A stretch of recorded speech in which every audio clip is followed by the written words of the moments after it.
راديو إيرنا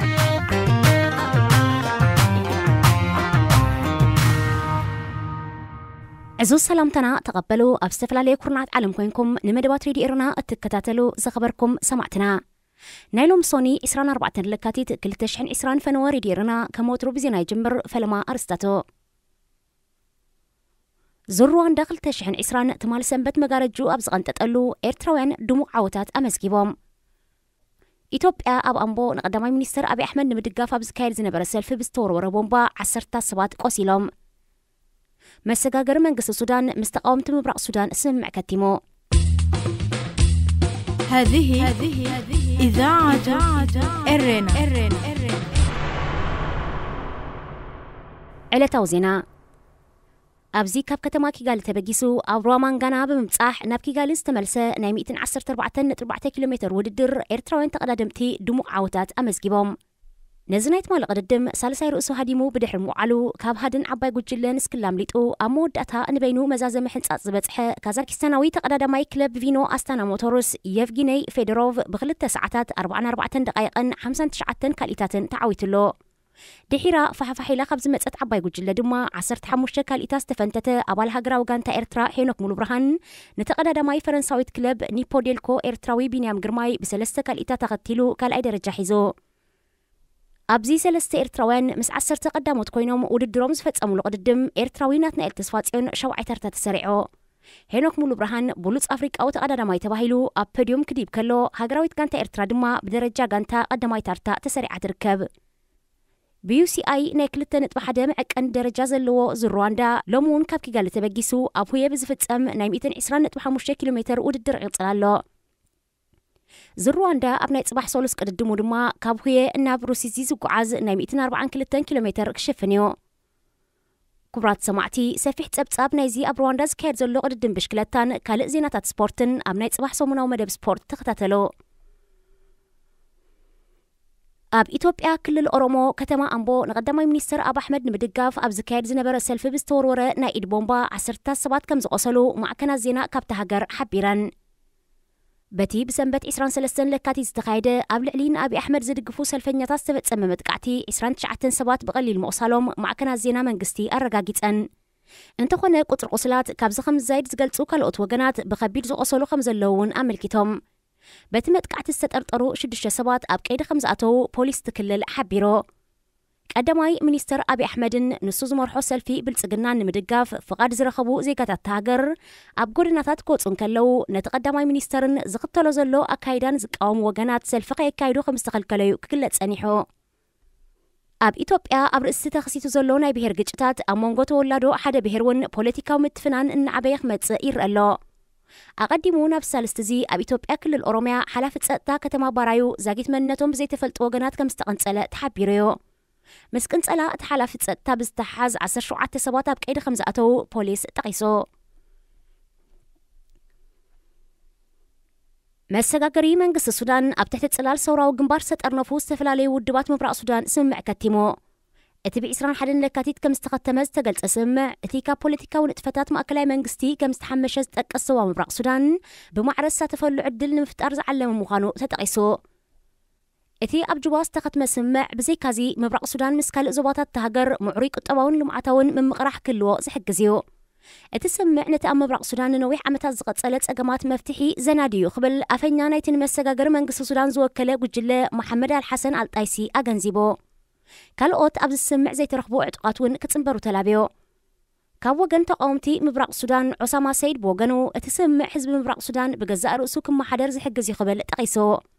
ببيجان راشيدان استعبلله زوا مبرق السودان كبوليتيكاوي كطباون معبالن السودان تنصيلي بزبل زتفلالي جوجلتات كسبرتاو غونص خده تقاومو كايدو صنيحميوم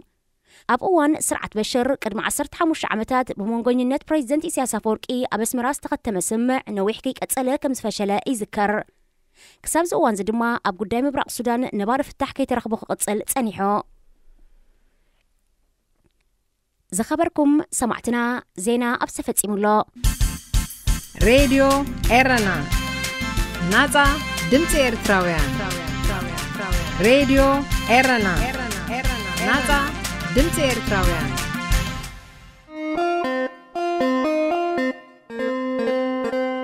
جنا أدم أبرد إيرنا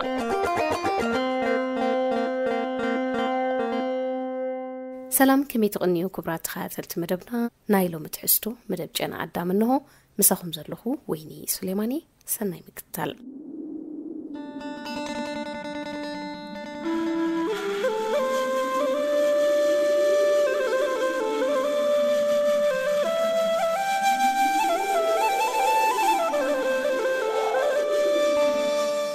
እምነት ድራናን ዋጋ እምነቱ ምን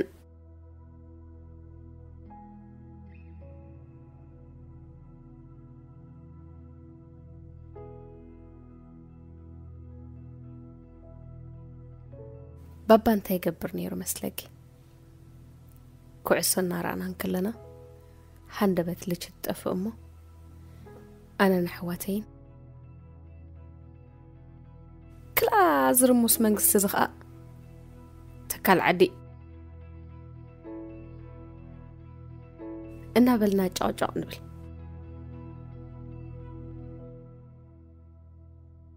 إذا ده حرم صعبنا بمسرته وانت أكيد كاخو عسى زرق هيوات كابزت أف أبيتنا خندي يخوينو هانا حفتين سنيتن كلتي انسكرادو سارة خبسا واملسيلا نافهم بولت مديبا مسنا ود حوينا ابكو عصو مرأين مكتا عنقلن كنحبرو نخيل نيرنا نبابا ناود قلني اشتايو سنيت حافتيقن بزوهل لتناي مزاوري قرابو قنزب بان كي ترافع اسكو ميسا تكبر نيرام سبابا كم سنيت ونام كو عصو رأي يلا ماليا تدقفا قانتا كابندا شيطان أتيا خاب قروابتي عبيت دقزاوتنا لما مينا اعتمد ودي أتوب صالون بقى هو وتبلك أزعب بماليا كيرا حدا معالت زلك حسين عندك الدهنا قرقي نتناي تاقانتا أرما أبتعدا ماليا سئلة مولو مشيت كتر رقا رقامسي ونام دقا فيت مانشستر يانيرا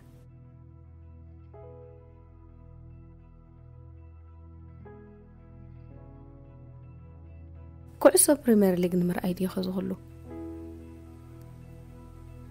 ناقر مني حتيتيو تتقوت اللغي وا قالو دانتاي ابي ارثرا نايوش تعدو كوعسو اللدي نيرو بحل انا يركب كلون بزخوني نابابخ من سكي أنا من أستن سلسة أوالد حواتي أبوي سنيت أنت أرجانتو بمدقة فسكح مسبلته جانا قول عخلو أبقول نتسلفه نجانتا سنيت كقالوا له علي مني إيه مس بابا مخانك تردي وبعلغي كندي زيادة أنا يمزاور جنزب حلفها خاطركب اتمت فقلت شي قلملتا تجمر له أنا شارشيك في لينيري لتشقب مسبلت سنيت تمهارت كولج لزنبرت ملو معلتي بزعبا مهدرا منقسي أب حيال وقدات كتنقفن كتمارني أتوعلني رب لتشغت أفق كله مستنكالو تحواتي قدامت منقست العلن زراقة ما نساتني دحراني ولا تزبلو أزنبرا بتغكل هاي الرد أنن منقستن متفقلتشن ونبنتصور كمي جيرت أتححزوري إنيري أيفلتني اتا غروري كساب زنقع زماوت لاغانتاي ابي بصيحه كيفلطكو قب كتبل كلاغن كمتاناتن كلا تكال منغستي مبال جميره شعب ابا مس بعل سنيت مقطع كم زي واصو صبو غير يتفلط اتاناتي غن اسن بيدات تعمسلني حدا معالتن دغ وسيدو فورتوغس كامور اي سيم ودي لتشلادو يلا نفرتو أحتني علامر ريخة حجي تحتو خوينون عناير رأينا نيزولنبر أبيت منقص خألا حجي ريخة نعانا لتشي تتفقنا خمزلا إسيا سيفلتني حجي زود ديتا كال منقص تقليت بل ኣይፈልጥን እዩ እብለን እናስሓቐ ሽዕ ስኒት ምጽወርያት ባባ ነፍስኻ እንደይ ተቐሽሽ ወደይ ሰም ሓወይ ዝብለካ ዘሎስ ንሕና ልጅ ትጥፋአና ጋዝ ትጥፋአና ዩኒቨርሲቲ ተዓጽወና ገለ መለታት ኣይግድሶምን እዩ ማለት እዩ ናይ ባባኹም ጌርካ ትረዳዮ ካብ ሓቅን ምህዳሚ ስኒት ኣትቆልዓ ሓሚም ክዶ መን ይኹም ኢልኪ ኣታሃለፍ ለፋይ ትበሊ ሰልከ ትምህርቲ ክግበሪ ዩኒቨርሲቲ ተዓጽወ ኮሌጅ ትማሃር ኣለኺ ልጅ ተጠፍአኻ ግዝያዊ እዩ ኣብ ገጹ ሸቕሎቱ እናተረኣየ ይገንሓ ብፍላይ ካልእ ሰብ ማለት ጎረቤት ወይ ጓና ኸይሰምዓ ይስከፍ ነይሩ እዋይ ድሓር ዝኣነሳዋ ብፂሕ ምስ ተመለስኩ ስኒትን ሃናን ሽዕ ስግረዶብ ከይደን ነይረ ይትረፍ ኩዕሶ መርኣይስ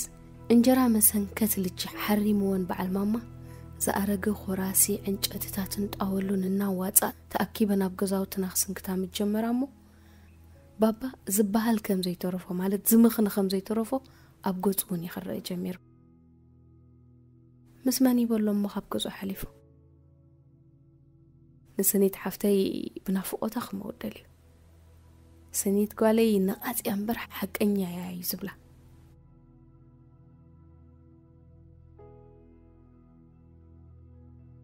ድሓር ፀኒሑ ዘይከውን ክርኢ ምጀመረ ክላ ሃገር በዓል ስኒት ጓለይ ከም ዝበልኦ ኮይና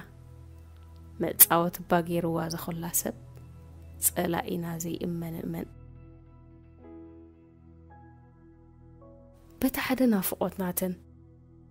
በታ ኸ ተስፋ መቁራጽን ገለን እናሓነቁ ስኒት ከም ዝገበረት ስኒት ከም ዝትብል ነበረት ስኒት ሕጂ ከም ዝምበለት ነይራ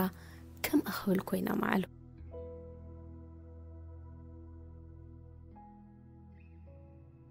ሎምድ አንታይ ብልህሉ ኢለ ዝሓስብ ልችዶ ጋዝዶ ምጥፋእ ዘይኮነስ ኤርትራዊ ቆልዓ ሰበይቲ ብዓብዩ መንእሰይ ብዝኸዶ ዝጠፍኣሉ ዘሎ እዋን ሞት መከራ ማእሰርቲ ስቅያት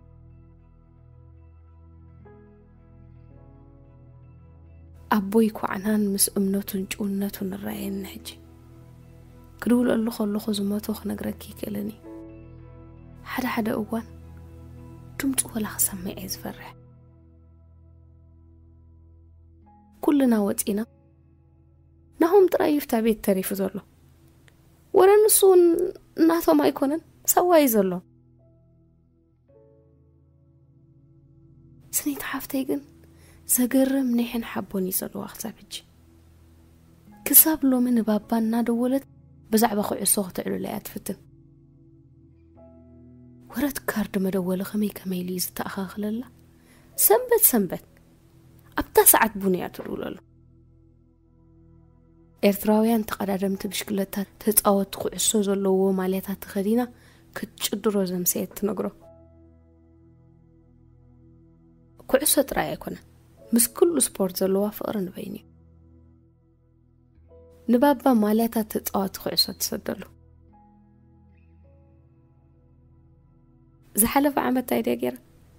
ናይ ዳንኤል ተኽለ ሃይማኖትን ናትናኤል ንስእሉ ዘለዎ ማልያታት ተሰርሐ ሰይዳትሉ ግርም ኢልኒ ኮሚል ክዲኽ ዘለኺ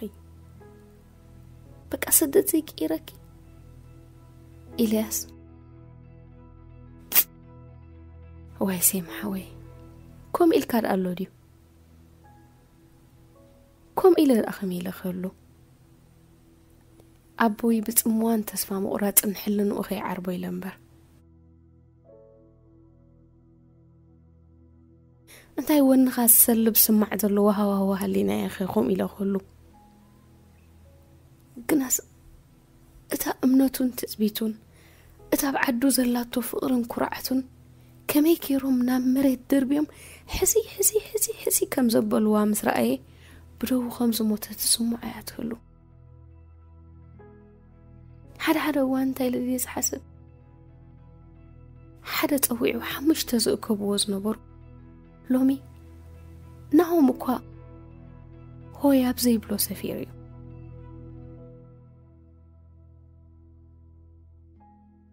زخفق نولاد انتخ مجخل كله خت بزعبة عدنا بزعبة هجرنا بزعبة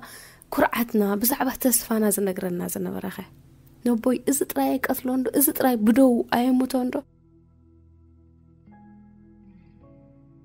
تذكر دو ماما مسانا خوينا اخت تزارب كلا كم زغوديلو خم تخينو اختبل كلا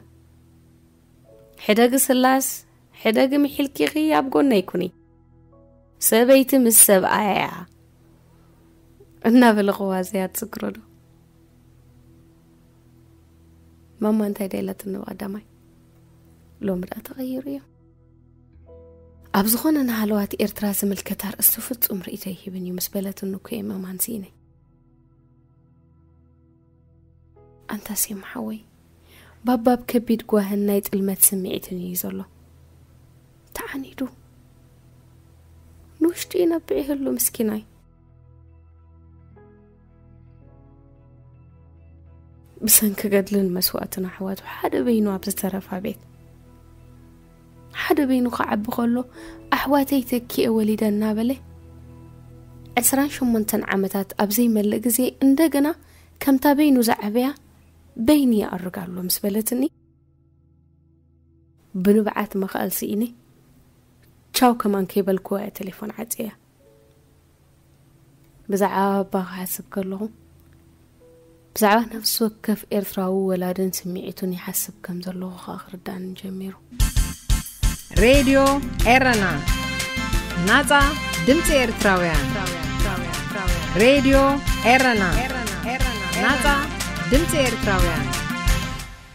كبرات خاتلتنا نايلو متحستو أزت كتاتل ودصنحكم ينيرو أبز متصومن بخال أرست دقيمنا هنراخبينا كساب شعو سسناين خلنا دحنكنيوم هذه إذاعة إرنا هنا إذاعة إرنا الدولية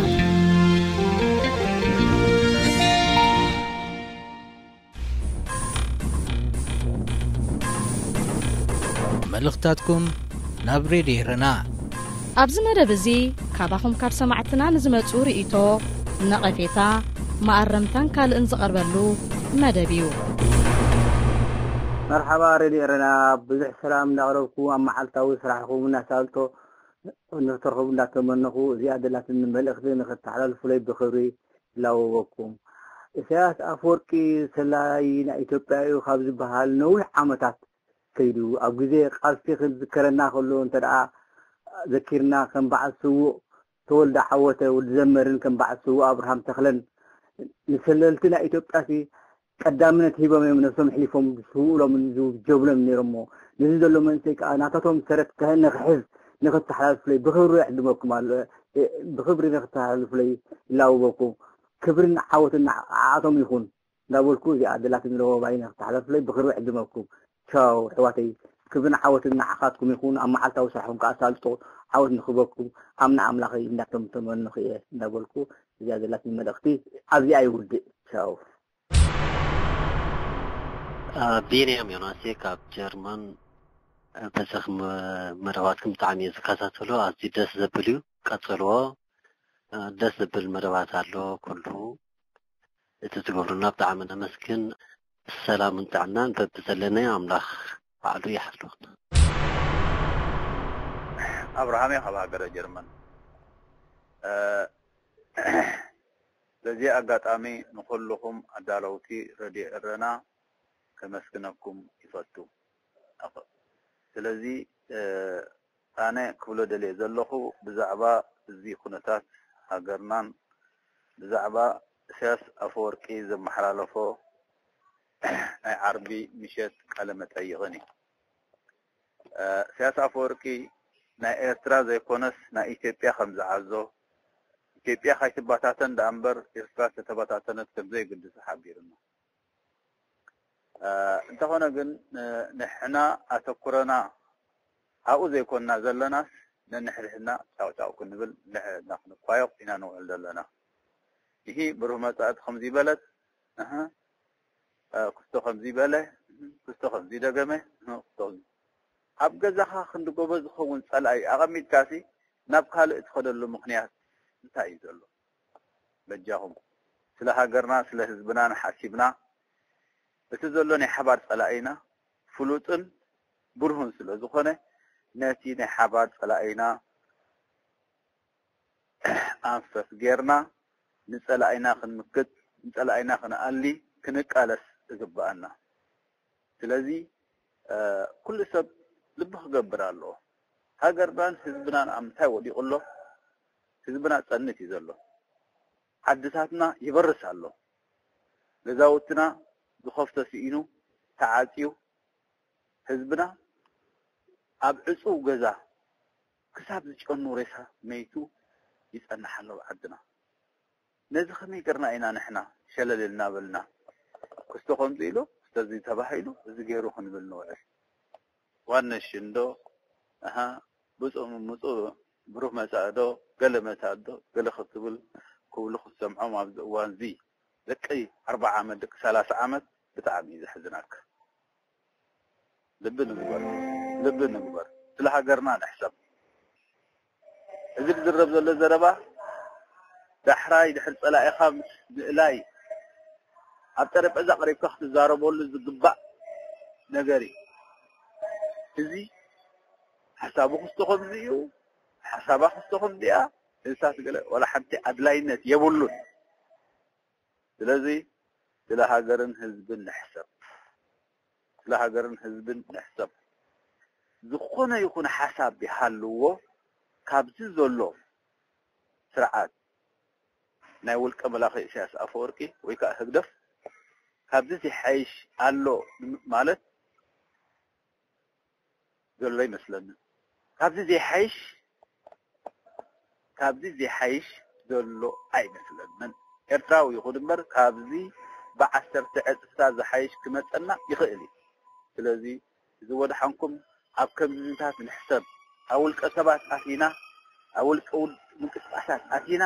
ኢላ ኮልላ ይበል ኩልና ጠመተና ናብ ስርዓት ግደፍ ክኸውን ኣለዎ ኩሉ ሰብ ጠመቱ ናብ ስርዓት ግደፍ ክገብር ኣለዎ ኩሉ ሰብ ንስርዓት ግደፍ ክቃወም ዝግባእ ኣድዋዚ እዚ ድምፅ ራድዮ ኤረና እዩ ሰላም ኤረና ኩልኩም ክብራት ነዛ ዝሓልፍ ዝዘረባ ዘለኹ ናብ ሙሉእ ሓይልታት እንተደኣ ብግድን ይሓልፋልዩ እንተደኣ ብግድን ይኸይዳልዩ ሲ ናብ ሙሉእ ሓይልታት ንኸተሕልፉለይ ልቢ ግበሩ ሓንቲ ዓዲ እያ ክልተ ዓዲ የለን እዩ ኢሉ ኩሉ ኣውጁ ከብቅዕስ ሕጂ ከዓ ኣባድመ ስለ ዝዓበይና ምፃእ ሕጂ ከዓ ኩናት ክንጅምር ኢና ይብለኩም ኣሎ እሞ ሓይልታት ኤርትራ ሓይልታት ኩልኩም ህዝቢ ኤርትራ ኩልኩም ህዝቢ ኤርትራ እዚ ተረፈ እዚ ኩሉ ኣቢሉ ኣይከሰርናን ኣምሊስና ኣለና ኢሉ ተዛሪቡ እንደገና ከዓ እንታይ ፈውሲ ገይርልኩም ከም ዘሎ ከመይ ኢልኩም ንእግዚኣብሔር ከዲዕኩም ከም ዘለኹም ሰብ ተኣምኑ ከም ዘለኹም ክትርድኡ ኣለኩም እምበር ሎሚ ከዓ ነባድመ ኢሉስ ኩናት ክገብረልኩም ሲ ኣባድመ ካብ ቀደም ኢልና ኢና ኩላህና ህዝቢ ኤርትራ ብናይ ሰራይ አውራጃ ወደቡ ይፈልጦ እዩ ብናይ ኣከለ ጉዛይ ወረዱ ይፈልጦ ብናይ ቦረቱ ብናይ ከረን ብናይ ኩናማ ኩላህና ወደቡ ንፈልጦ ኢና ጥራሕ እዛ ሰላም ደኣ ትምፃኣና እምበር ብዛዕባ ናይ ናብ ኢሳያስ ዘድሊ ነገር ሓታ ኣይብልናን ኩላህና ወደብና ንፈልጦ ስለ ዝኾንና ብሰላም ጌርና ክንፈትሖ ኢና ግን ሓይልታት ህዝቢ ኤርትራ ሕጂ ከዓ ናብ ሓዊ ክትፈቱ ቅድም ኣይከሰርናን ኢልኩም ሕጂ ከዓ ተሓስቡ ኣለኹም እግዚኣብሔር ባዕላትኩም እምበኣርከስ ኣነ ፅባሕ ንጎ እዝጌ ክብል እየ እሞ ስምዑኒ ኢኹም ከዓ እዝጌ ክብል እየ ፅባሕ ንጎ ሰላም ዮሃንስ እየ ካብ ነርወይ ዮናታን ሃብተ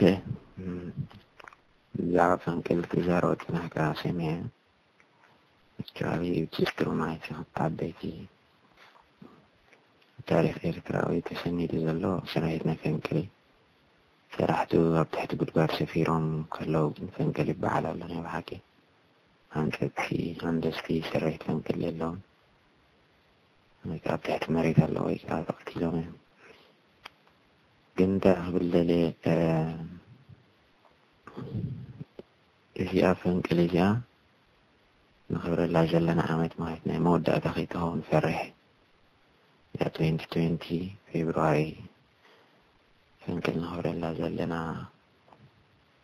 لجنة مودة تخيطهم فرح خليهاتو زبي إرترا تقول قداي ويكا بوليتيكو هابكو ستر وجاي እንዳሆነ ኸይዳለሁ ፍላጋ አፍደገና ይባህሩ خالد حيلتك منتك صراحة بمسكير كهذا زبير كلاهان تكرجل مالك وجينو تمرحين هورجين حسب قراني في قند سلائيو ويناتو الأولى والناس ناتو كبرات ديفوتو سبسلاينا هيلا سلاسي خنجانيهم 2020 نايمو دا كنا خبر العامة بينا كسمع عندنا عين إرتراوي ويكاز بإرترا نزلوا كاب نسمروا في بوليتيكا تحت وزارة تجيتيو تجي تعتاثيرو مريتين بحرون تجي تعتاثيرو بوليتيكو تجي تعتاثيرو سبون تجي وسيلو هذا ساعة تجيء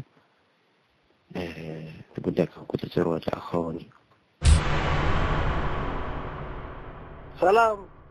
زخبر كدن زخبركم من أحوات عوالة ردي الرينا كل السنين أهم أنا مكيلي تاو هاجر جرم كاب كتمان الرمبرك أنا زجر من نجر انتد أخليه أب إريترا أبتي منجستز بهالتي الشفتا ذلو حاتيتو حطوناتو زتملسلو سبع اللو دو حاتيتو يأسر يقتل أبو قد عطو أبدنا ميديا سمعون كالله أبدنا أدوليش دي قدمالي بريغدار جنرال كولونيل كم زحاتيتو كم زيلو واه أتم تقادلتينا شعبيا أتم صار حزبي صار قدلي مدادات بحال نبوركم ميدان كلهم صار صورة زنبوركم مدادات زنبوركم سي نصهم حنت حتى حديثكم سمنسلكم قدام اللودي تأثيركم ماتيكم تأثيركم الحزبي زبطاتكم سباتكم كولونيل كم زحاتيتو جنرال كم زحاتيتو مرحا خفلة سراويت كم زحاتيتو بوا بترب إيدكا تمن أب إجرخات خفلة سراويت النام مرحكم بطلون النام مرحكم أنتم بركات النام مرحكم أنت عم كثرين هذا اليوم نزوة تنبين إريتراويان دك أبات حطوا حديدكم كم اللي سلكم تصبين لهم كسب كندينا سنفات مهانكم صبق يران ريئكم هلنا هذي إريترا خبهم تسبيت نيرو بفلا كاب يوم بزوا جنبار زبهل كاب زوا جنبار كاب متصباي كاب بعراي حليب كا أبا متصباي حايش وي بعراي مولاد حايش شريفو كويلو شريفون تايلو أب كان أي ودواجو أنا أقول إذا هزوا جنبار زبهل ناي رعديشم ناي فريشم سلازقول شمون غيروا لي لكم أبكالاي ودباوي يجوب أناتكم ودبا أناتكم نايتيهم أتفن حسوتن أنا زمن زخوكم كم إل تزاريبو يا نفسنا يرحبني ها ما تشارش عندها أنتايلي ربع على هون تفولتوا نن تحكم تود هذا سو كلا جبنا نيرو كلا جبناتكم أبنتايو سراويش النام رحكم كفر ساوري مرحب كفر سارويت كم زيلو مرحب برجيت كم زيلو مرح بطلون ولا كذيبة كم زيلو أنتم سوات انتاكم نسخم سبهم ولا أراويت لنفسكم زي تخلاه لكم سنسبة إرساء تكالخولو بعد فنكرين مكاتب لا يتعفرون مثلا نورونكم دفئيلو بعرهم كم تأخذ أساسا تنبغي يخوص كنترولو نسخو بسن حساب إسياس بدناي شخوص نخف عناكم نخبناكم كتبلو اتهز أنت عزقت شو مدل فلوتو وشم قند مرحت زنبركم وشم قندي نعود خوينات مرحت لكم أبين لكم زقربني العالم تاريخ ترأي زي فلت مستعة واقعة مستعة أرناتها بمركة حاجر كيت كان إذا يتكاد أب أخذ بكلها ويانا تقولوا أو ويانا هيكم إذن تقول لهم إثيوبيا تقولوا هذه إثيوبيا هيكم كأنت حدث نوركم إذكم تقول لهم طيب هم في إريترا سنتي عن صباء إذا هزواو جمبار زبال كوب تاريخ سألين تاريخ زلوا نهزب إريترا أبعاد أتوه ودب مخانو هزب إريترا زلوا نجيفو تعوتوا لهم دقاي لزبركته نقولكم أم تأخذ تاتي نالله قرب كيتي أمر حد تبالو عشحت إريتراويان اليوم ولا غالب زي قد تمرحوا زلهم سبرت أبون هم أسلفكم بون حطاتات كتحتم كلهم مسكم زيرو معكم في اللطف كواهم هذي إريترا بسنكم أمتع كلتات عاتيهم زلوا صبوك يركم تفلتوهم قرب ذاك الساعة عمد فيكم لهم زو واحد عند ما هم دلكم نصوميهم تاريخنا عندكم جن سليم تاريخهم خان ولا ندقهم دقهم سليم تاريخ قديشكم تخذهم زلهم فلوت ونصكم إريتراوي دياسورا جينا إريتراوي أبي إذا جينا إريتراوي كساد جمز أتو هوته زحلف سمعنا ينفلتنا عن حنا إريتراوي حبونا جينا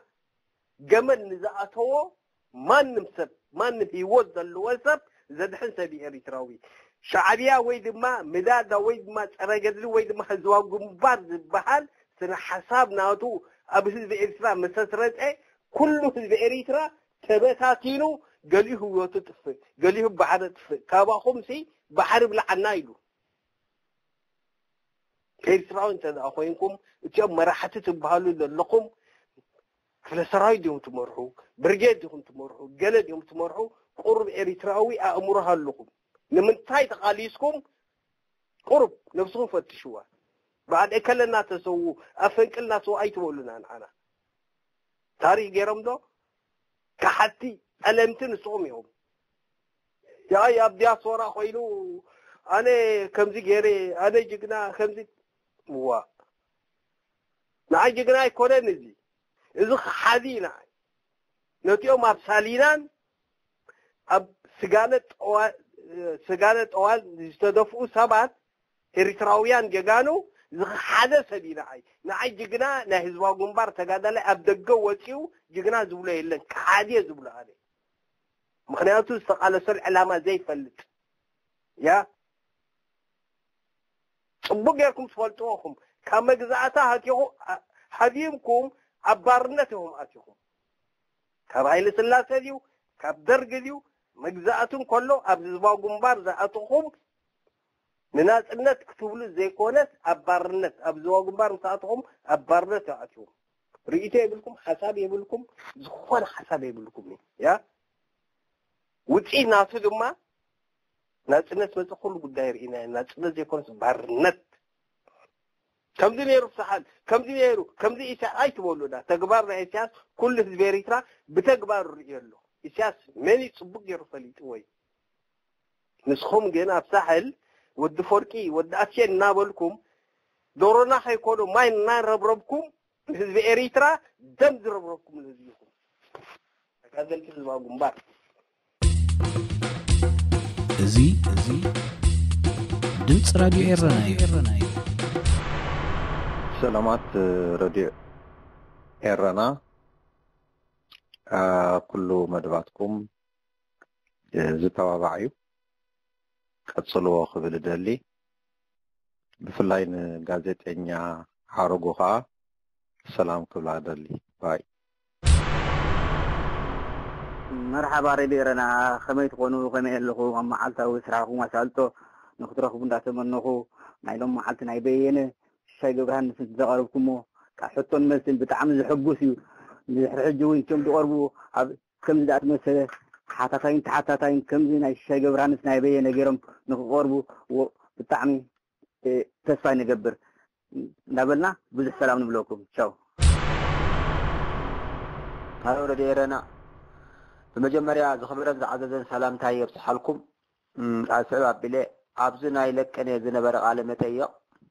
مس شايا سافوركي بزح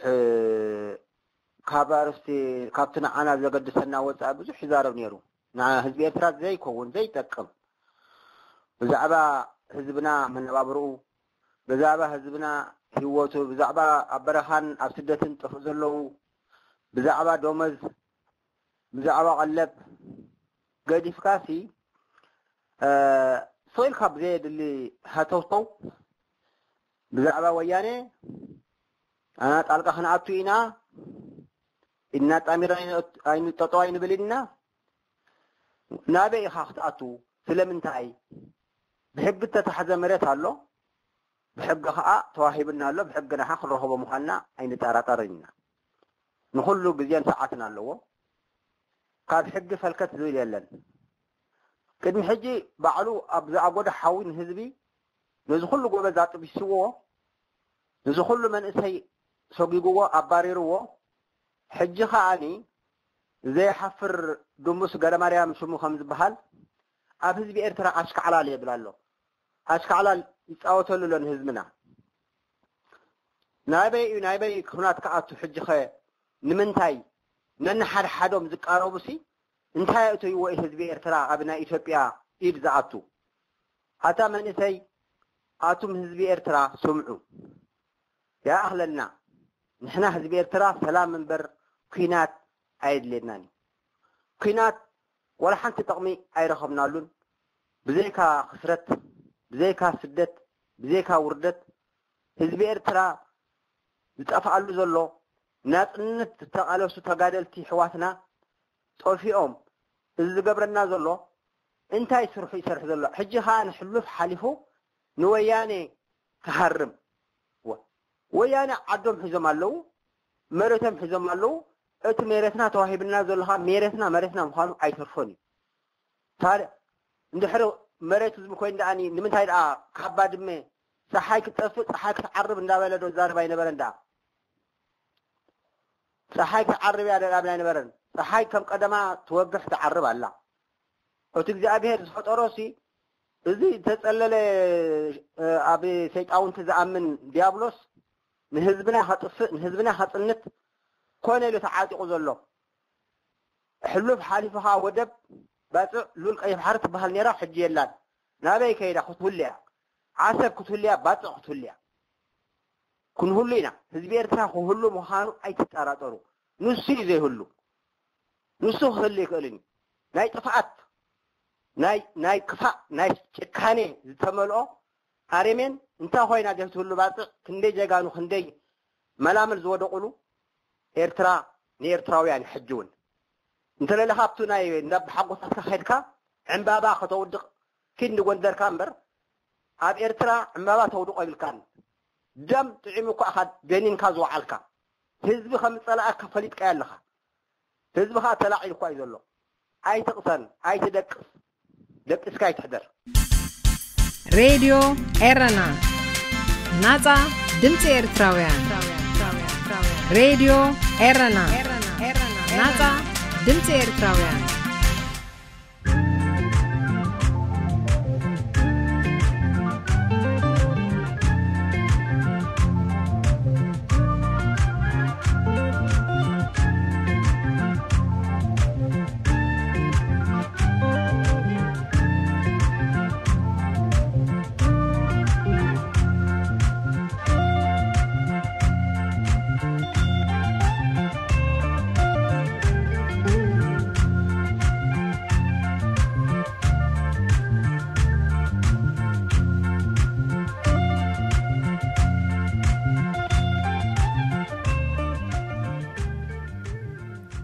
كاملكي ناب ديمقراسي امرتاوي مقان نحر الند جين شارب ترجم بدانيال رزنة تقوام ألبرت أينشتاين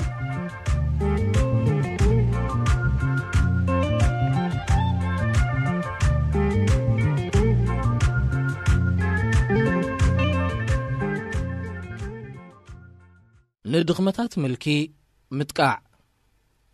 ዴሞክራሲያውያን ሓይልታት ነዞም ከምዚኦም ዝኣመሰሉ ድኽመታት ኩርኩራ ኣኪልስ ድሕሪ ምልላይ ከም ዝጋደዱ ብምግባር ነቲ ስርዓት ክቕይርዎ ወይ ክስዕርዎ ይኽእሉ። እቲ መደምደምታ ንጹር እዩ። መልእኽቲ ሓያላት መሲሎም እኳ እንተተረኣዩ ድኽመታት ኣለዎም። ውሽጣዊ ዘይብቕዓት፣ ውልቃዊ ውድድራት፣ ትካላዊ ዘይስሉጥነት፣ ግርጭታት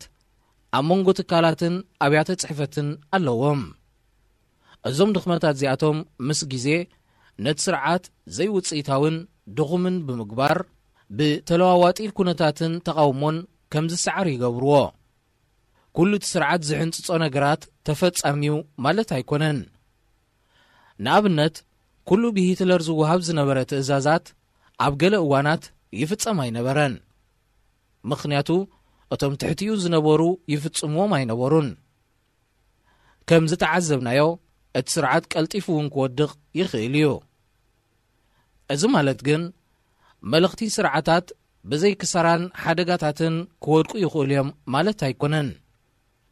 እንተኾነ ንሓርነት ዝግበር ቃልሲ ሓደጋን መጠነኛ ስቓይን ክህልዎ ግዜ እውን ክወስድ ግድነት እዩ። ኣብ ትሕቲ ዝኾነ ኩነታት ስሉጥ ዓወት ከምጽእ ዝኽእል ነገር የለን። ይኹን እምበር ንምልኪ በቲ ዝደኸመ ጎኑ ዝገጥም ቃልሲ ካብቲ ብዝሓየለ ጎኑ ዝገጥም ኣማራጺ ዝለዓለ ናይ ምዕዋት ዕድል ኣለዎ። እቲ ሕቶ ከመይ ገይሩ ከምዚ ዓይነት ቃልሲ ክካየድ ይኽእል ዝብል እዩ። ሬድዮ ኤረና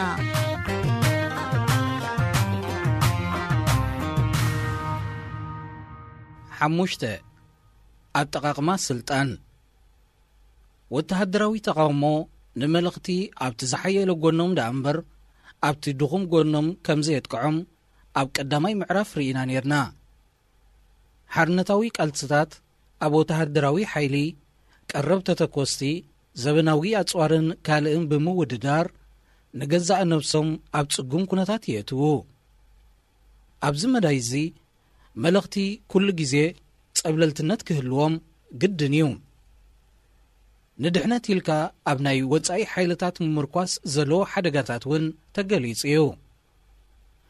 ኣብ ካልኣይ ምዕራፍ ንምልካውያን ስርዓታት ብዝርርብ ከተልግሶም ምፍታን ዘኸትሎ ጸገማት ተገሊጹ። እሞ ኸደኣ ሓደ ዴሞክራስያዊ ቃልሲ ብኸመይ ዝበለ ኣገባቢው ንድኽመታት ምልካውያን ስርዓታት ኣጋዲዱ ንኩነታት ናብ ረብሓታቱ ክቕይሮ ዝኽእል። እቲ ኣብ ሳልሳይ ምዕራፍ ዝዘተናሉ ፖለቲካዊ ስልጣን ብኸመይ ዝበለ ቴክኒክ ክጭበጥ ይከኣል። እቲ ዘሎ ኣማራጺ እምበኣር ፖለቲካዊ ኣብያ እዩ። ፖለቲካዊ ኣብያ እዚ ስዕብ መለለይ ጠባያት ኣለዎ። ውፅኢት ናይቲ ቃልሲ በቲ ምልካዊ ስርዓት ዝመረጾ ኣገባብ ቃልሲ ክውሰን እዩ ኢሉ ኣይኣምንን። እቲ ስርዓት ክብድሆ ይክእልን። ንድኸማት ናይቲ ምልካዊ ስርዓት ኣጋዲዱ ንምንጭታት ስልጣኑ ክጥቀመሉ ይኽእል። እንተ ደሊኻ ስፊሕካ እንተ ደለኻ ድማ ንጽብብ ዝበለ ዕላማታት ክትግብሮ ትኽእል። ነቶም ምልካውያን ስርዓታት ናብ ጉጊ ፍርድን ተግባርን ይመርሖም። ጨካን ዕብለላ ውሑዳት ንኸብቅዕ ኣብ ዝካየድ ቃልሲ ንሕብረተሰብ ህዝባውያን ጉጅለታትን ትካላትን ብኣድማዕነት ክጥቀሙሎም ይኽእል። ኣብ ሕብረተሰብ ኣድማዒ ዝርጋሐ ስልጣን ከም ዝህሉ ይገብር። ንህንጸትን ክንክንን ዴሞክራስያዊ ሕብረተሰብ ድማ የቃልሎ። ኣተገባብራ ዘይጎነፃዊ ቃልሲ ልክዕ ከም ወተሃደራዊ ብቕዓት ፖለቲካዊ ኣብያውን ኣብ ዝተፈላለየ ዕላማታት ክውዕል ይኽእል። ንተጻባእቲ ፍልይ ዝበለ ስጉምቲ ክወስዱ ካብ ምጽላው ጀሚርካ ክሳብ ሰላማዊ ሰልፊ ኣፈታትሓ ግጭት ወይ ምፍጣር ወይ እውን ነቲ ናይ ተጻባእቲ ስርዓት ምድኻም ኣብ ዝብል ዕላማታት ክውዕል ይኽእል። ይኹን እምበር ፖለቲካዊ ኣብያ ካብ ጎነጽ ፍልይ ዝበለ ኣገባባት እዩ ዝትግበር። ዋላ እኳ ክልቲኡ ቴክኒካት ቃልሲ ዝካየደሉ መገድታት እንተኾነ ዝተፈላለየ ኣገባባት ስለ ዝኽተል ዝተፈላለየ ሳዕቤናት ኣለዎ። ኣገባባትን ውፅኢታትን ጎነፃዊ ቃልሲ ፍሉጣት እዮም። ብዝህድድ ዝጐድእ ዝቐትልን ዘዕኑን ኣጽዋሪ ዝካየድ ዘይጐነጻዊ ቃልሲ ካብ ጐነጻዊ ቃልሲ ኣዕሪ ዝፍለን ዝተሓላለኸን ኣገባብ ቃልሲ እዩ ብጐነጽ ዘይኮነ ሕብረተሰብን ትካላቱን ብዝጥቀሙሉ ስነ ኣእምራዊ ማሕበራዊ ቈጠባውን ፖለቲካውን ኣጽዋሪ ዝካየድ እዚ ብዝተፈላለየ ኣስማት ከም ተቃውሞ ኣድማ ሕንገዳ ኣብያ ፖለቲካዊ ቕሓርን ስልጣንን ህዝብን ብዝብሉ ኣምራት እውን ይፍለጥ ኣቐዲሙ ከም ዝተገልጸ መንግስታት ክገዝኡ ዝኽእሉ መተካእታ ናይቲ ዝድለ ምንጭታት ስልጣን ካብ ሕብረተሰብን ትካላቱን ብመገዲ ምትሕብባር እሽነትን ምእዘዛን ምስ ረኸብዎ እዩ ፖለቲካዊ ኣብያ ዘይከም ጐነጽ ነዞም ዝተጠቕሱ ምንጭታት ስልጣን ብፍሉይነት ንምንጻፍ ዝሕግዝ ኣገባብ እዩ ዲሲፕሊንን ኣጽዋርን ዘይጐነጻዊ ቓልሲ ቅድሚ ሕጂ ዝተረእዩ ናይ ፖለቲካዊ ኣብያ ጐስጓሳት ዝነበሮም ርኡይ ድኽመት ኣብ ሓደ ወይ ክልተ ሜላታት ከም ኣድማን ህዝባዊ ሰላማዊ ሰልፍታትን ጥራይ ይምርኮሱ ምንባሮም እዩ ንተቃውሞ ከምቲ ዝግባእ ንምዝርግሑን ንምድልዳሉን ቀየስቲ ተቃውሞ ክጥቀምሎም ዝኽእሉ ሓያሎ ሜላታት ኣለዉ ኣስታት 200 ወይ ልዕሊኡ ዝግመቱ ፍሉጣት ኣገባባት ዘይጐነጻዊ ቃልሲ ተለልዮም ኣለዉ እዞም ኣገባባት እዚኦም ኣብ 3 ዓበይቲ ክፋላት ይምቀሉ ኣድማን ድካልን ወይ ምእማንን ሕንገዳን ኢዳእታውነትን ይባሃሉ ኣገባባት ኣድማን ድካልን መብዙሕትኡ ግዜ ተምሳላውያን ኮይኖም ከምኒ ሰላማዊ ሰልፍታትን ናይ ሽምዓ ሰልፍታትን እዮም 54 ኣገባባት ከኣባሃሉ ሕንገዳ ኣብ 3 ንኡሳን ክፋላት ይምቀል ማሕበራዊ ሕንገዳ 16 ኣገባባት ቁጠባዊ ሕንገዳ ትሕምስቲ ወሲኽካ 26 ኣገባባት ከምኡውን ኣድማ 23 ኣገባባት ፖለቲካዊ ሕንገዳ 38 ኣገባባት እዮም ብኣድማ ምሕሳብ መግቢ ዘይጐነጻዊ ጐበጣን ተማዕዳዊ ወይ ተካኢ መንግስታትን ዝኣመሰልዎ ፖለቲካዊ ሜላታት ወይ ከዓ ብስነ ኣእምራዊ ኣካላዊ ማሕበራውን ቁጠባውን ሜላታት ዝስነን 41 ኣገባባት ዘጠቓለለን ዘይጐነጻዊ ኢድኣእታውነት ተወሳኺ ዓይነት ኣገባባት እዩ ሬድዮ ኤረና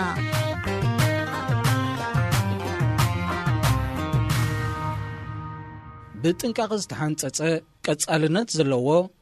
ብዝሰፍሐ ዝርጋሕን ዝተጸንዐ ስልትን ታክቲክን ብግቡእ ብዝሰልጠኑ በርጊሳውያን ዝትግበር ኣጠቓቕማ ናይ ብዙሓት ካብዞም ኣብ ላዕሊ ዝተገልጹ ገባባት ንዘይቅቡላት ስርዓታት ከቢድ ጸገም ከኸትለሎም ይኽእል እዚ ኣብ ኩሎም ምልካውያን ስርዓታት ክሰርሕ ይኽእል እዩ ብኣንጻር ወተሃደራዊ ሜላታት ኣገባባት ዘይጐነጻዊ ቃልሲ ብቐጥታ ኣብቲ ዝድለ ነጥብታት ጥራይ ከተኩር ይኽእል ንኣብነት ሕቶ ምልኪ ብመሰረቱ ፖለቲካዊ ስለ ዝኾነ ፖለቲካዊ መልክዕ ዘለዎም ኣገባባት ዘይጐነጻዊ ቃልሲ ወሰንቲ እዮም ገለ ካብዚኣቶም ነቲ ዘሎ ምልካዊ ስርዓት ዘይምቕባልን ምስቲ ስርዓት ዘይምትሕብባርን ዝኣመሰልዎምን እዮም ዘይምትሕብባር ወይ ሕንገዳ ኣንጻር ዝተወሰነ ፖሊሲታት ክቐንዕ ይኽእል እዩ ሓደ እዋን ዕግታን ዕንቀጻን ብስቱር ኣገባብ ክትግበር ይኽእል እዩ ኣብ ካልእ እዋን ድማ ቁሉዕ ዓብያ ህዝባዊ ሰላማዊ ሰልፍን ኣድማን ክካየድ ይኽእል ብኻልእ መዳይ እንተ ደኣቲ ምልካዊ ስርዓት ብቁጠባዊ ቅልውላዊ ይሳቐ ሃልዩ እሞ ድማ ካብቲ ዝቐርብ መረረታት እቲ ዝበዝሕ ቁጠባዊ እንተኾይኑ ቁጠባዊ ሕንገዳ ከም ትሕስምትን ኣድማን ዝሓሹ ኣገባባት ተቃውሞ ክኾኑ ይኽእሉ እቲ ምልካዊ ስርዓት ነቲ ዘሎ ቁጠባዊ ኩነታት ንኽቆጻጸሮ ዝገብሮ ጻዕሪ ብውሱን ሓፈሻዊ ኣድማታት ዝሕታለን ብኩራት ስራሕን ንኣብነት ብኩራት ናይ ክኢላታት ኣቢልካ ክብዳህ ይኽእል ኣብ ኣፍረይቲ ትካላት መጓዓዝያ ቀረብ ጥረ ነገራትን ምዕዳል ፍርያትን ዝኣመሰልዎም ኣገደስቲ ስፍራታት እተመርጸ ገባባት ኣድማ ምክያድ ይከኣል። ኣብ ገለ ገባባት ዘይጎነፃዊ ቃልሲ ሰባት ዘይለመድዎ ነገራት ንኽገብሩ ይግደድዮም። ምብታን ናይ ጎስጓስ ወረቓቕቲ፣ ምዝርጋሕ ስውር መግለጺታት፣ ኣድማ ምሕሳብ መግቢ ወይ ኣብ ጎደናታት ምርያዕ ዝኣመሰልዎም ኣገባባት ኣብ ኣዝዩ ጽንቁር ኩነታት እንተዘይኮይኑ ንገለ ሰባት ኣጸገምቲ ክኾኑ ይኽእሉ። ካልኦት ኣገባባት ዘይጎነፃዊ ቃልሲ ሰባት ካብቲ መዓልታዊ ዘዘውትሮ ነገራት ብዘይፍለ መገዲ ክትግብሮ ይኽእሉ። ንኣብነት ሰባት ኣብ ክንዲ ምእዳም ስራሕ ይወፍሩ፣ ምስ ወፈሩ ግን ስራሕ የጓትቱ፣ ኮነ ኢሎም ጌጋ ደጋጊሞም ይፍጽሙ። ኣብ ገለ እዋን እውን ብሓመምኩ ጸመምኩ ስራሕ የባኽሩ ወይ እውን ኣይንሰርሕን ኢሎም ክሕንግዱ ይኽእሉ። ገለ ድማ ሃይማኖታዊ ምኽኒት ኣቕሪቦም ናብ ጭው ዝበለ ፖለቲካዊ ጉራይ ክኸዱ ይኽእሉ። ካልኦት ድማ ደቆም ብፕሮፓጋንዳ መልእኽቲ መታንከይ ይታለሉ ኣብ ገዛ ወይ ድማ ኣብ ዘይወግዓዊ ቦታታት የንቅሕዎም። ገለ ሰባት ብናፃ ምርጫ ክጽንበርዎን ዘይደልዩ ማሕበራት ዋላ ተጸንበርዎን ተተባሃሉ ምጽንባር ይኣብዩ። ከምዚ ዝኣመሰለ ኣገባባት ንሰባት ካብቲ መዓልታዊ ዘካይድዎ ንጥፈታት ብዙሕ ስለ ዘይርሕቖምን ምስ ንጥፈታቶም ተመሳሳልነት ስለ ዝህልዎን ተሳታፍነቶም ኣብ ቃልሲ ሓርነት ክዓዝዝ ይኽእል።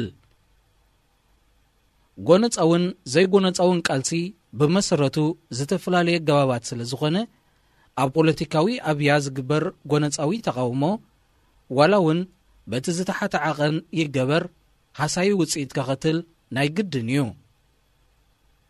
ሚዛን ናይ ተቃልሲ ናብ ምልካዊ ስርዓት ከም ዝዛዚ ብምግባር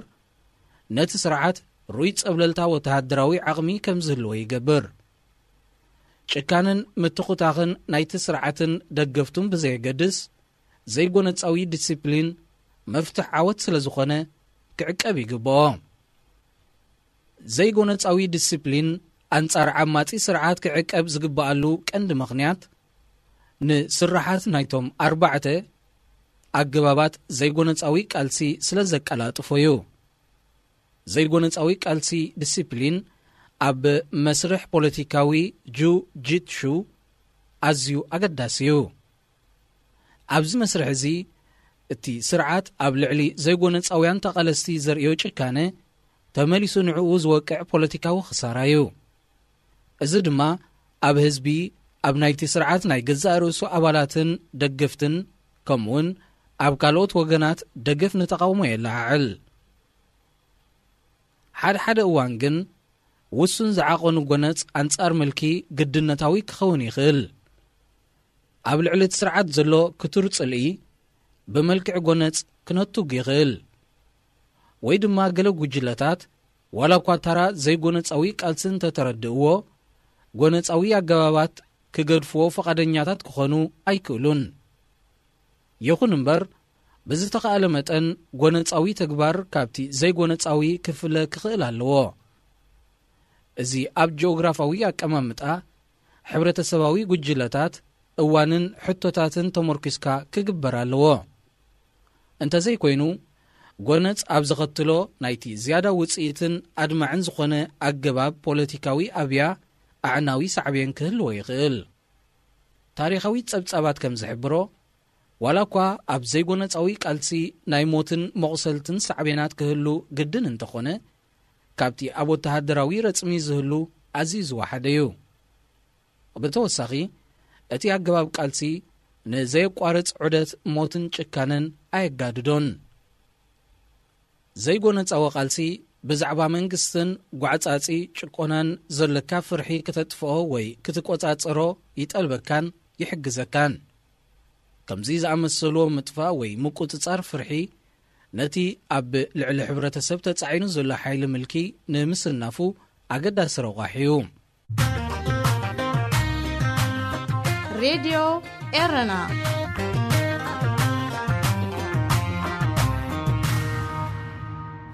ግሉጽነት ምስጢራውነትን ልዑል ደረጃታትን ምስጢራውነት ምትላልን ሕቡእ ውዲታትን ንሓደ ዘይጎነፃዊ ተግባር ዝኽተል ምንቅስቓስ ከቢድ ፈተነታት እዮም ዘኸትልሉ ብግብሪ ግን ኣባላት ጸጥታን ሓይልታት ፖሊስን ብዛዕባ ሓሳብካን መደብካን ከም ዘይፈልጡ ክትገብሮም ኣጸጋሚ እዩ ብመንጽፍቲ ምንቅስቓስ ክርአ እንከሎ ምስጢራውነት ካብ ፍርሒ ዝነቐለ ጥራይ ዘይኮነ ንፍርሒ እውን የጋድዶ እዩ ፍርሒ ድማ ንመንፈስ ተቃውሞ የጉድሞ ቁጽሪ ናይቶም ዝተወሰነ ተግባር ክሳተፉ ዝኽእሉ ሰባት ድማ የጉድሎ ኣብ ውሽጢ እቲ ምንቅስቓስ ድማ ሃሱስ ናይ ተጻባእቲ መን እዩ ብዝብል ናብ ዘይተደለየ ጥርጠራታትን ክስታትን የምርሕ ምስጢራውነት ነቲ ዘይጎነፃዊ ኮንካ ናይ መቕጻል ተኽእሎውን ክጸልዎ ይኽእል በንጻሩ ግሉጽነት ብዛዕባ መደባትን ሓሳባትን ነዚ ኣብ ላዕሊ ዝተገልጸ ኣሉታታት የወግድ ጥራይ ዘይኮነ ነቲ ናይ ተቃውሞ ምንቅስቓስ ኣዝዩ ሓያል ዝኾነውን የርኢ እቲ ጸገም ካብዚ ተኣሚቱ ዘሎ ዝኸበደ ክኸውን ይኽእል እዩ ብርግጽ ድማ ገለ ብምስጢር ክትሓዝ ዝግብኦ ጉዳያት ተቃውሞ ክህሉ ይኽእል እዩ ኣብ ዝተወሰነ ጉዳያት እቶም ብዛዕባ ስነ ምንቅስቓስ ዘይጎነፃዊ ቃልስን ናይቲ ምልካዊ ስርዓት ሜላታትን ስለያን ዕሙቕ ዝበለ ኣፍልጦ ዘለዎም ሰባት ሚዛናዊ ገምጋም ክገብሩ ይግባእ ብዝለዓለ ምስጢራውነት ክትሓዙ ዝግብኦም ፍሉጣት ዕዮታት እዞም ዝስዕብ እዮም ምድላው ሕትመትን ዝርጋሕን ምስጢራዊ ጽሑፋት ካብ ውሽጢ ሃገር ዝፍነው መደባት ሬድዮ ከምኡውን ብዛዕባ ስርሒታት ናይቲ ምልካዊ ስርዓት ብዝምልከት ዝእከብ ስለያዊ ሓበሬታ እዮም ኣብ ኩሉ መድረኻት ዘይጎነፃዊ ተግባር ልዑል ዝደረጅኡ ስነ ምግባር ክሕሉ ይግባእ ከም ትብዓትን ዕቃበ ዘይጎነፃዊ ዲስፕሊንን ዝኣመሰልዎም ረቑሒታት ኩሉ ግዜ ኣድለይቲ እዮም ሓደ ዝተወሰነ ለውጢ ንምምጻእ ብዙሕ ዝቝጸሩ ህዝቢ ከም ዘድሊ ምፍላጥ ኣገዳሲ እዩ ክንዱ ዝበዝሖም ተኣመንቲ ኣባላት ክርከቡ ዝኽእሉ ስነ ምግባር ናይቲ ምንቅስቓስ ብዝለዓለ ደረጃ ምዝዕቀብ እዩ ምቕያር ሓይሊ ሚዛን ቀየስቲ ክገብርዎ ዝግብኦም ነገር እንተሎ ፖለቲካዊ ኣብያ ዝካየደሉ ግርጭት ብግብርን መልሰ ግብርን ዝተሰነየ ቀጻሊ ዝለዋወጥ ዓውደ ቃልሲ ምዃኑ እዩ ቀዋሚ ዝበሃል ነገር የለን ክልቲኡ ርክባት ስልጣን ፍጹም ይኹን ተዛማዲ ናይ ቁልጡፍን ቀጻልን ለውጢ ተገዛእ እዩ እዚ ድማ ጭቆና ብዘየገድስ ተቃወምቲ ብዘርእይዎ ጽኑዕ ዘይጎነፃዊ ቃልሲዩ ክውን ክኸውን ዝኽእል ኣብ ከምዚ ዝኣመሰለ ግርጭት ኣብ መንጎቶም ተቐናቐንቲ ወገናት ዝህሉ ኩነተ ልውውጥ ናይ ሓይሊ ናብቲ ኣብ ጎነፃዊ ግርጭት ክህሉ ዝኽእል ዝያዳ ዝሓየለ ቀልጢፉ ክኽሰት ዝኽእል ዝተፈላለየን ኣገዳስን ፖለቲካዊ ውፅኢታት ዘለዎን እዩ ብሰሪ እዚ ለውጥታት እዚ ገለ ተግባራት ናይቶም ተቃወምቲ ኪኖቲ ዝተፈጸመሉ ግዜን ቦታን ዝኸይድ ሳዕቤናት ክህልዎ ይኽእል እዞም ሳዕቤናት እዚኣቶም ተመሊሶም ነቲ ሓደ ወይ ነቲ ካልእ ወገን ክሕይልዎ ወይ ከዳኽምዎ ይኽእሉ ብተወሳኺ እቲ ዘይጎነፃዊ ጉጅለ ብናይ ገዛእ ርእሱ ተግባራት ንተዛማዲ ብርታዐ ናይቲ ተጻራዲ ጉጅለ ክሕይሎን ከዳኽሞን ይኽእል ንኣብነት ሓደ ዘይጎነፃዊ ቃልሲ ኣብ ቅድሚ ምልካዊ ጭካነ ዘርእዮ ትብዓትን ዲሲፕሊናውነትን ኣብ ኣባላት ናይቲ ስርዓት ዘይምችኡነት ዘይምትእማንን ፖለቲካዊ ቃሓርን ከኸትል ይኽእል ኣብ ጽንኩር ኩነታት ድማ ኣብ መንጎ ወተሃደራት ናይቲ መላኺ ስርዓትን ህዝብን ንዓቢ ከላዕል ይኽእል ከምዚ ዝበለ ተቃውሞ ነቲ ስርዓት ብርቱዕ ኣህጉራዊ ኩነኔ እውን ከኸትለሉ ይኽእል ብተወሳኺ ውሕሉል ዲሲፕሊናውን ጽኑዕ ኣጠቓቕማ ፖለቲካዊ ኣብያ ምስ ዝህሉ ስቱራት ደገፍቲ ናይቲ ስርዓት ከምኡውን መንጎ መንጎ ዝጸንሑ ሰባት ኣብቲ ተቃውሞ ብዝያዳ ክሳተፉ ይድርኾም 4 ኣገባባት ለውጢ ዘይጎነፃዊ ቃልሲ ብ4 ኣገባባት እዩ ለውጢ ዘምጽእ እቲ ቀዳማይ ኣገባብ ብዙሕ ኣድማዒ ይኮነን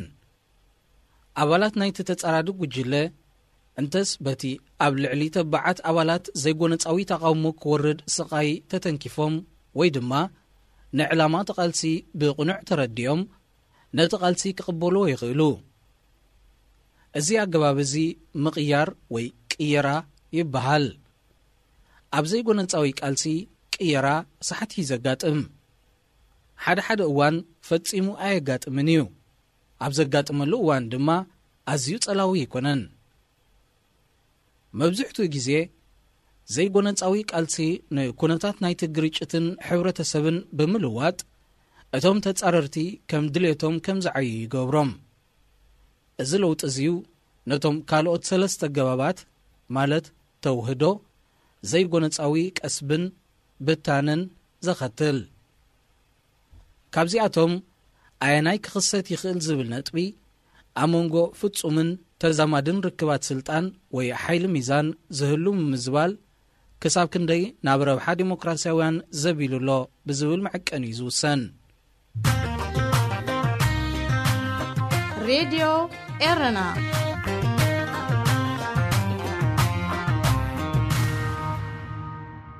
እቲ ሕቶታት መሰረታዊ እቲ ኣብ ዝተወሰነ ጎስጓስ ብተቃወምቲ ዝቐርብ ጠለባት ድማ ኣስጋኢ ምስ ዘይከውንን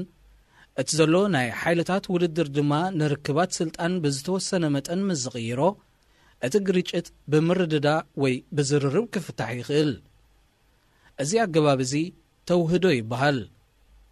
ብዙሓት ኣድማታት በዚ መገዲ እዚ ክዓርፉ ይኽእሉ እዮም። ንኣብነት ክልቲኦም ወገናት ዝደልይዎ ዘበለ ዘይኮነስ ገለ ካብ ዕላማታቶም ጥራይ ይጭብጡ።